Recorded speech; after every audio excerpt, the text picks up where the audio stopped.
Ce que Dieu fait pour toi a pour but de te rapprocher de lui et non de t'éloigner de lui. Réponds à la bonté de Dieu en retournant à ses pieds, lui dire merci et vivre pour lui.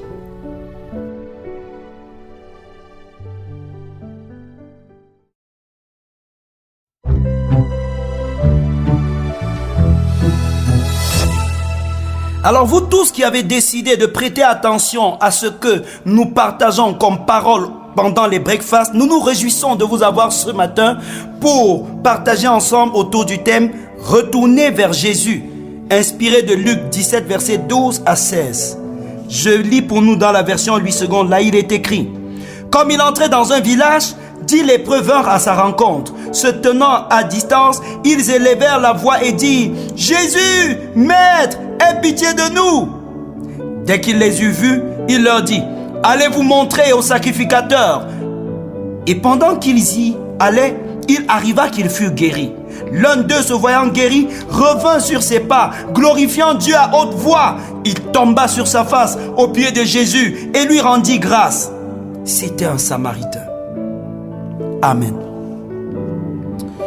Dieu vous a fait beaucoup de bien, mais êtes-vous retourné vers lui ou vous êtes-vous éloigné de lui? J'ai eu à poser à plusieurs personnes la question de savoir si elles avaient une bonne relation avec Dieu. Certaines m'ont vraiment embarrassé par leur réponse. Elles pensaient avoir une bonne relation avec Dieu simplement parce qu'il leur avait fait du bien, les avait délivrés de la détresse, leur avait ouvert les portes. Ont-elles raison? 10 personnes lépreuses s'étaient approchées de Jésus autant pour moi pour être guéries. En suivant les instructions de Jésus, elles guérit toutes. Quelle joie! Elles venaient de voir leur corps physique restauré, leurs relations sociales aussi, ainsi que leur rapport avec leur religion. Seulement, des 10, un seul retourna vers Jésus, se prosternait et dit sa reconnaissance. Les 9 autres continuaient leur chemin. Jésus leur avait pourtant fait du bien, mais elles s'étaient éloignées de lui. Vous voyez donc que le fait d'avoir reçu des grâces et bénédictions de Jésus ne signifie pas qu'il y a harmonie entre vous et lui. La Bible déclare pourtant que la manifestation de la bonté de Dieu doit nous pousser à la repentance, selon Romains 2, verset 4. Ainsi, quand Dieu fait des exploits dans votre vie, c'est pour vous pousser à vous détourner de vous-même et des hommes pour revenir à lui. Malheureusement, beaucoup reçoivent de Dieu des fruits de sa bonté en expérimentant la guérison, la délivrance, l'enrichissement, la fécondité et bien d'autres choses. Mais au lieu de revenir dire merci à Dieu et l'adorer, ils s'éloignent davantage comme les 9 lépreux ingrats. Dans les communautés où je suis passé comme pasteur, j'ai souvent été choqué de constater qu'on a prié pour qu'une personne se marie, trouve un travail, paye ses dettes ou ait un enfant. Mais dès que Dieu l'a exaucé, vous ne la voyez plus aux rencontres d'église, plus à aucune rencontre d'édification ou de prière. L'exaucement divin avait-il pour but de l'éloigner ou de la rapprocher de Dieu? Dieu vous a vraiment fait beaucoup de bien, c'est vrai. Mais en retour, comment lui avez-vous répondu? Êtes-vous retourné vers lui? Ou continuez-vous à vivre en dehors de lui? Le but de Dieu en vous faisant du bien, c'est de vous prouver qu'il est bon pour que vous veniez à ses pieds. À vivre loin de Dieu, vous finirez par perdre ce que vous avez reçu de lui et par perdre même l'éternité. Comme l'unique lépreux, vivez prosterné devant Dieu dans l'action de grâce. Amen. Je voudrais que nous prions encore avant de nous séparer. Revenez en arrière face à tout le bien que Dieu vous a fait et commencez à vous évaluer.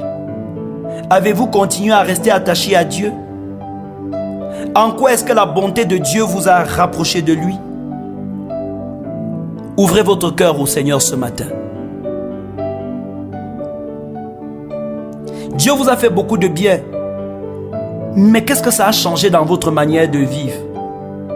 Est-ce que ça a augmenté votre degré de prière, votre envie de prier?